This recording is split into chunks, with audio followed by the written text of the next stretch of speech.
ఇక్కడ ఈ సందర్భంగా అంటే బైట్స్ ఉన్నట్టుంది, ఆ బైట్స్ ప్లే చేయండి ఒకసారి. ఆ బైట్స్ ప్లే చేస్తే వాటిలో కొంచెం ట్విస్ట్లు మాట్లాడవచ్చు.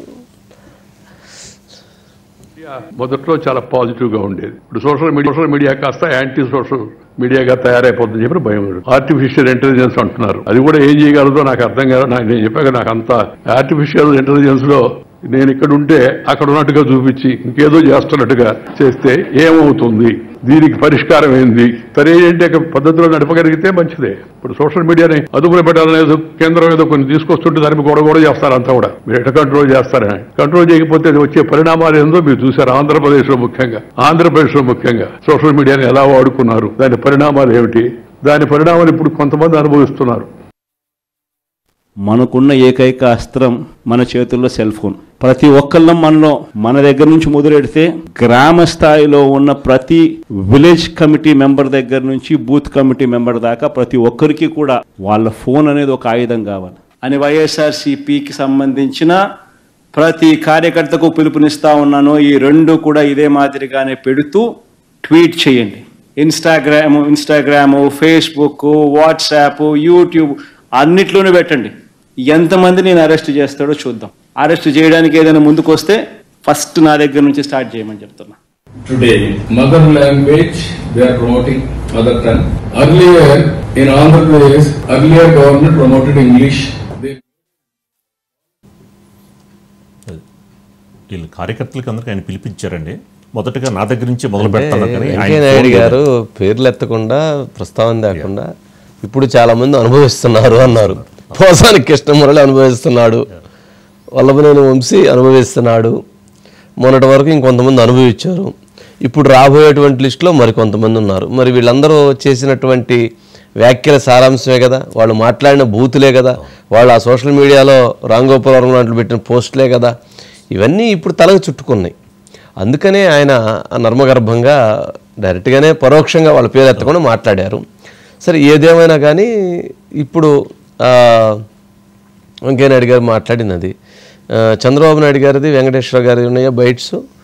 చంద్రబాబు నాయుడు గారు ఈ మధ్యకాలంలో కలిసినప్పుడు అడిగారట, అంత పీస్ఫుల్ లైఫ్, ప్రశాంతమైన లైఫ్ అని అంటే ఏం చేస్తుంటారంటే, పొద్దున్నే టెన్నిస్ ఆడతాను, తర్వాత పిల్లలతో కాసేపు ఆడుకుంటాను, తర్వాత పేకాట ఆడుకుంటాను కాసేపు ఫ్రెండ్స్ తోటి కలిసి, తర్వాత ఇంటికి వచ్చి కాసేపు పుస్తకాలు చదువుకొని కాస్త బుక్స్ రాసి ఉంటే చేసుకొని అంతే వేయండి.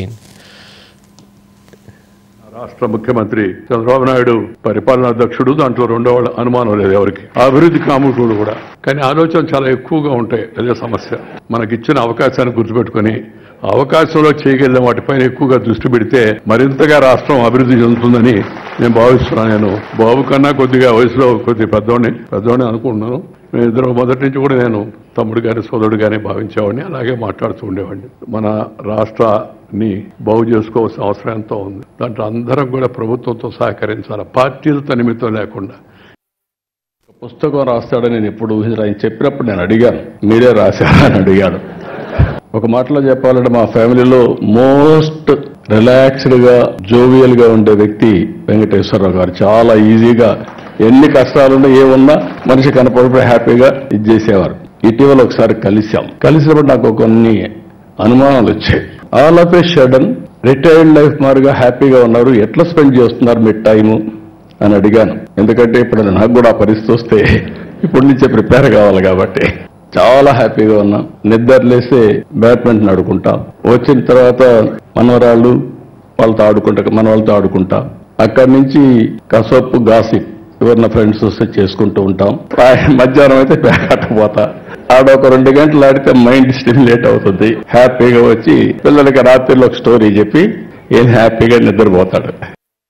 చంద్రబాబు నాయుడు గారు ఎవరైనా కాదన్నా మీ అందరికీ తెలుసు విషయాలు. మేమిద్దరం ఏదైనటువంటి అన్ని గతం, ఇక వాటి గురించి అవసరం లేదు.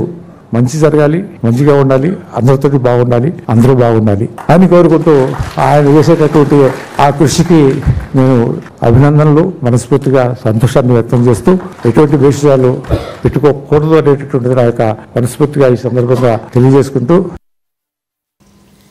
మొత్తం చాలా ఓపెన్గా ఇద్దరు కూడా అదే అంతే ఉంటుంది. కలవక ముందున్నంత వరకు కొద్దిగా వేరువేరుగా ఉంటుంది. కలిసిన తర్వాత 2 నిమిషాలు మాట్లాడుకుంటే అంత సమస్య అయినా కూల్గా పరిష్కారం అయిపోయినట్లే కదా. సరే, ఇది ఓవరాల్గా ఇంకా వారే అన్ని చెప్పాల్సినవన్నీ చెప్పారు కాబట్టి దాని గురించి ఇంకా